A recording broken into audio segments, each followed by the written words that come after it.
पे बात करने के लिए बहुत ही दो खास मेहमान हमारे साथ में मौजूद हैं। उनका परिचय भी मैं आपसे साथ कराना चाहता हूं। मेरे साथ में मोहन कुमार जी मौजूद हैं, जो कि आरआईएस के चेयरमैन हैं। इसके अलावा फ्रांस में भारत के राजदूत भी रह चुके हैं। सर, बहुत स्वागत है। मनजीव सिंह पुरी जी हैं, आप ईयू में भी भारत के एम्बेसडर रह चुके हैं और इसके अलावा विदेश मामलों को बेहतरी से समझते हैं। सर, आप दोनों का स्वागत है।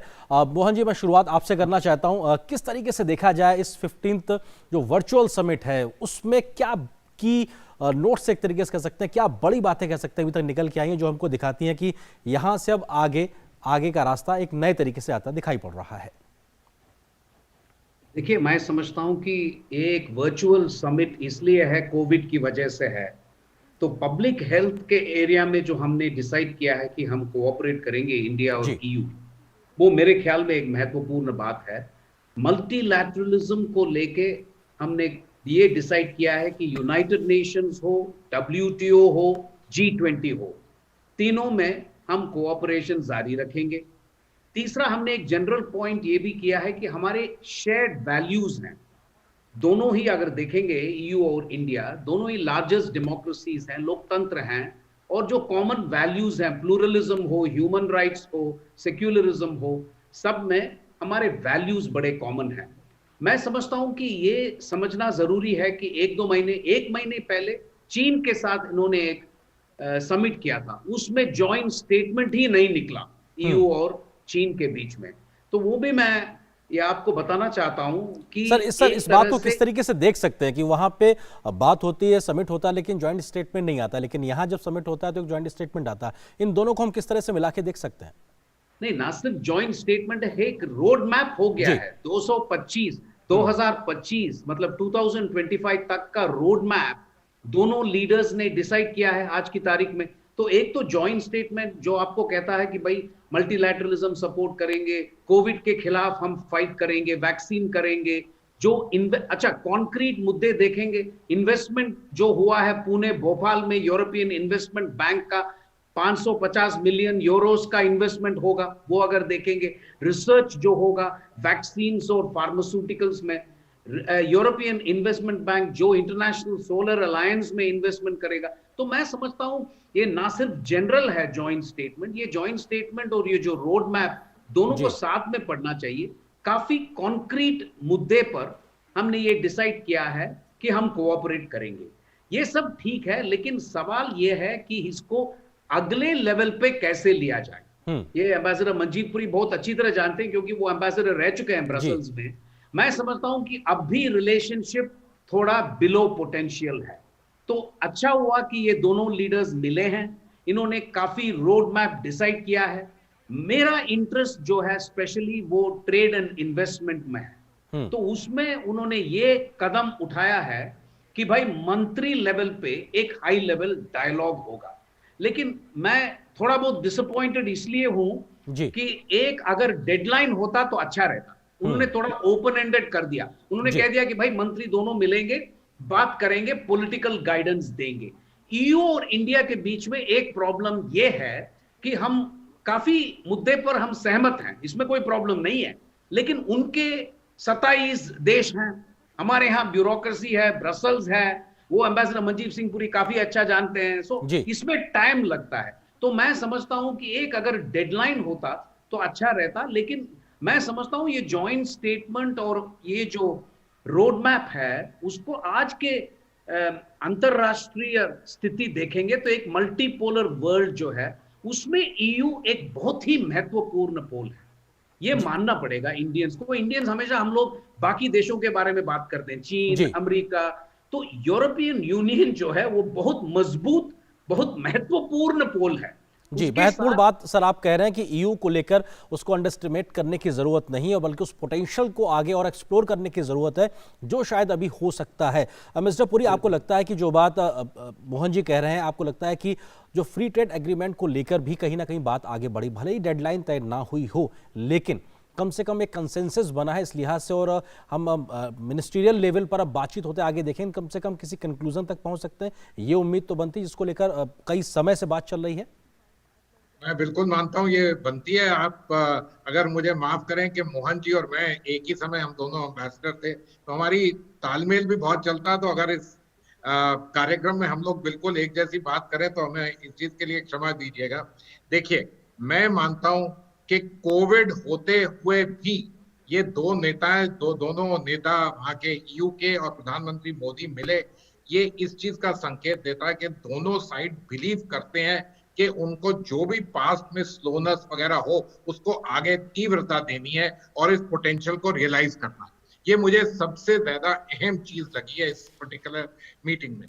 अब मोहन जी बिल्कुल सही कह रहे हैं कि अगर डेडलाइन होती तो अच्छा होता, लेकिन मैं कहता हूं कि कई सालों से तो ये बीटीआईए में कुछ काम ही नहीं हुआ, इसलिए गाइडेंस मिनिस्टीरियल लेवल, वो भी प्रधानमंत्री के लेवल से और उधर प्रेसिडेंट दोनों के लेवल से डायरेक्शंस हैं, ये तो अच्छा बात है।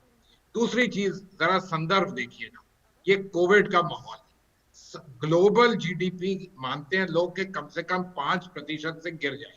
हमारे यहाँ भी जरूर बहुत बड़ी चुनौती आने वाली है और यूरोप में तो ऑलरेडी रिसेशन के बिल्कुल साइंस नजर आ रहे। इस समय में अगर आप थोड़ी सी जियोपॉलिटिक्स ऐड करिए, ईयू में से ब्रेक्सिट हो गया, ब्रिटेन निकल गया, एक बहुत बड़ी इकोनॉमी निकल गई। ट्रांस अटलांटिक अलायंस में कुछ ना कुछ मामला बहुत अच्छा चल नहीं रहा। जी चाइना अग्रेसिव और जिसको कहते हैं हेजेमोनिस्टिक बहुत ज्यादा हो रहा है। ईयू की सिर्फ जॉइंट स्टेटमेंट नहीं हुई, ईयू पार्लियामेंट ने चाइना के खिलाफ हांगकांग के सिक्योरिटी लॉ पे एक रेजोल्यूशन पास किया। ईयू ने डिसाइड किया कि चाइना को मार्केट इकोनॉमी का स्टेटस नहीं मिलेगा ईयू में, ये बहुत ही बड़ा अहम मुद्दा है। जी और ईयू ने साथ में ये भी कहा कि चाइना डिसइंफॉर्मेशन फैला रहा है कोविड के मामले। तो मेरा मतलब ये नहीं कि चाइना के साथ जो ईयू के रिश्ते हैं वो बहुत जल्दी शीघ्रता से कम होंगे, वो बहुत बड़े विस्तार के, लेकिन ओपनिंग्स मिलती हैं और ओपनिंग्स को लेना पड़ता है। तो मैं ये जो शिखर सम्मेलन है इसमें आपको कहूंगा कि मे भी 5 बड़े मुद्दे। जी पहले मुझे बहुत खुशी हुई है कि ट्रेड पे मूवमेंट, क्योंकि असल में ईयू क्या है, एक जी इकोनॉमिक ब्लॉक है और इकोनॉमिक ब्लॉक वो है जो ईयू यूरोप में एक्शन करता है। यहाँ भारत में जो एक्शन होता है वो ईयू की तरफ से बहुत कम होता है, वो होता है यूरोपियन देशों की तरफ से। मोहन जी ने यूरोपियन इन्वेस्टमेंट बैंक का हौसला दिलाया, ये तो जी बहुत अच्छी चीज, हमने कोई 2-3 साल पहले वहां से शुरू करवाई। वो सारे मेट्रोज की यहाँ पर बहुत बड़ी निवेश कर रहे हैं उसके लिए। लेकिन यूरोप में एक्शन होना, ट्रेड उसमें सबसे ज्यादा अहम चीज। मुझे जी इसमें भी खुशी हुई कि हम लोगों ने एग्री किया है कि कोविड में अफोर्डेबल और एक्सेस वैक्सीन या जो भी थेरोपेटिक्स बने उनके लिए हम लोग इकट्ठा काम करेंगे। जी देखिए, यूरोप में आप डेथ रेट देखिएगा कितना हाई हुआ है, सबसे बड़े कंट्रीज में, जो सबसे शक्तिशाली कंट्रीज हैं, चाहे जर्मनी और फ्रांस हो, स्पेन हो, इटली हो और ग्रेट ब्रिटेन जो अब उसका पार्ट नहीं है, उधर भी देखिए हमारे यहाँ डेथ रेट जरा कम रहा है लेकिन केस लोड काफी हाई। अगर हम लोग कोऑपरेट करें तो हमारे दोनों के लोगों का फायदा होगा, लेकिन विश्व के लोगों का फायदा होगा। बिल्कुल, आप महत्वपूर्ण बात एक कर रहे हैं कि चीज, ये विश्व के फायदे के लिहाज से भी ये सहयोग हाँ, कहीं ना कहीं जी ये महत्वपूर्ण बनता है। मैं सिर्फ जी एक छोटा सा पॉइंट और कहना चाहूंगा कि प्रधानमंत्री मोदी जी ने जब ये कहा कि हमें मानव सेंट्रिक होना चाहिए, तो एक चीज मानिएगा कि यूरोपियन यूनियन जो इतना बड़ा डेमोक्रेसी और फ्रीडम लविंग है और भारत जो दुनिया का सबसे बड़ा डेमोक्रेसी है, अगर हम दो ह्यूमन सेंट्रिक बात करें तो इससे ह्यूमन काइंड के लिए कितना ज्यादा फायदा होगा। ये बहुत अच्छी बात है कि हम लोग इन चीजों पे सहमत हुए। जियोपॉलिटिक्स पे तो वैसे भी सहमति बनती जी है, लेकिन एक्शन करने की जरूरत है। ये अच्छी बात नहीं है, बहुत फायदेमंद समिट है और इसको अब आगे ले जाने की जरूरत है। बिल्कुल, आप महत्वपूर्ण बात कर रहे हैं कि हमारी बातचीत का आधार कहीं ना कहीं मानव केंद्रित है और लोगों का भला, मानवता का भला कहीं ना कहीं हो, इसको कहीं ना कहीं सेंटर पॉइंट के तरीके से देखा जा रहा है। आप दोनों ही लोग हमारे साथ बने रहिए। एक और स्टेटमेंट हम अपने दर्शकों को सुनवाते हैं जो कि विदेश मंत्रालय की प्रेस कॉन्फ्रेंस के माध्यम से निकला था, उसके बाद इस चर्चा को जारी रखेंगे। भारत और यूरोपीय संघ के बीच व्यापारिक गतिविधियों को बढ़ाने के लिए उच्च स्तरीय बातचीत होगी। इस बात का भी जिक्र विकास स्वरूप, जो कि जिन्होंने प्रेस वार्ता की आज विदेश मंत्रालय के माध्यम से, उसमें जिक्र किया। क्या कुछ उन्होंने कहा, ये आपको सुनवाते हैं। During the 15th summit discussions today, one of the most important outcomes was the setting up of this high-level dialogue on trade and investment relations, which will discuss all trade and market issues as well as supply chain linkages. The two sides have expressed their commitment and agreed to work for a balanced, ambitious, and mutually beneficial trade and investment agreements. The high-level dialogue, which will be held in the coming months, is expected to provide high-level guidance and directions to take these two agreements forward. तो दोनों ही खास मेहमान हमारे साथ लगातार बने हुए हैं। मिस्टर मोहन कुमार जी, आपको लगता है कि जिस रोड मैप का जिक्र आप कर रहे थे, जिसको एक तरीके से अडॉप्ट किया गया, उसमें बहुत से पॉइंट्स हैं, बहुत से क्षेत्र हैं, इस आपको लगता है कि कौन से ऐसे सेक्टर्स हैं जहां पे ज़्यादा पोटेंशियल है इंडिया और ईयू के बीच में, जहां पे अगर हम काम करें तो शायद बहुत जल्दी से रिजल्ट हमको ज़मीन पर दिखाई पड़ सकते हैं? आप किन चीज़ों को रेखांकित करना चाहेंगे? तो मैं तो यही कहूंगा कि एक तो स्ट्रेटेजिक मुद्दा है, दूसरा ट्रेड एंड इन्वेस्टमेंट है, और तीसरा पीपल टू पीपल रिलेशंस है। मैं यही बाकी मतलब एम्बेसडर पुरी भी काफी वहां रह चुके हैं ब्रसल्स में, वो कहेंगे ज्यादा, लेकिन मेरे हिसाब से स्ट्रेटेजी में देखा जाए तो एक तो सिविल न्यूक्लियर कोऑपरेशन एग्रीमेंट जो बहुत सालों से मतलब कर रहे हैं, उसका आज एग्रीमेंट हुआ है, उससे मैं बहुत खुश हूं। एक सिविल न्यूक्लियर कोऑपरेशन एग्रीमेंट हो गया है।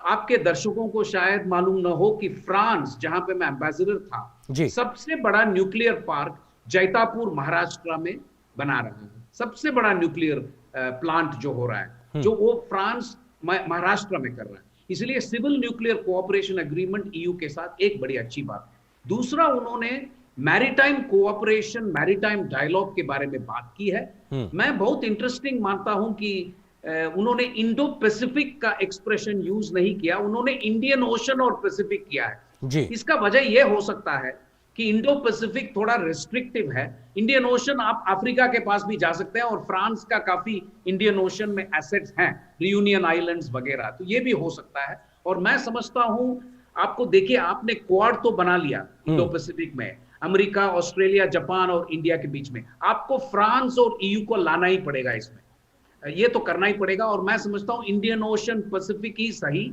उसमें हम स्ट्रेटेजिकली हम एक्शन लेंगे, तो ये बड़ी जरूरी है। दूसरा, ट्रेड इन्वेस्टमेंट, मैं कह चुका हूं आपसे कि बड़ी अच्छी बात है। मैं मंजीव सिंह जी से बिल्कुल सहमत हूं कि बहुत ही अच्छी बात है कि मिनिस्ट्रियल गाइडेंस है, लेकिन मैं समझता हूं ये 2025 से ज्यादा नहीं जाना चाहिए। ये रोड मैप है, उसके बहुत ही पहले, क्योंकि हम 8-9 साल कर चुके हैं नेगोशिएशंस, ये हम जीरो से नहीं शुरू कर रहे हैं, हमने काफी नेगोशिएट किया है यू के साथ। तो मैं समझता हूं 2-3 साल में अगर ये हो जाए तो ये बहुत ही महत्वपूर्ण है इंडिया के लिए। तीसरा, पीपल सेंट्रिक ये है कि हम मोबिलिटी, अगर आप देखेंगे, अमेरिका में काफी लोग जा चुके हैं, वहां प्रॉब्लम्स हैं, कनाडा में हैं। ईयू, मैं समझता हूं हमारे जो स्टूडेंट्स हैं वो वहां पढ़ सकते हैं, इकोनॉमिकली कॉस्ट इफेक्टिव है, तो यूरोप में हमारे बिजनेसमैन जा सकते हैं, हमारे कंपनीज वहां काम कर सकते हैं, जर्मनी, फ्रांस, इटली में।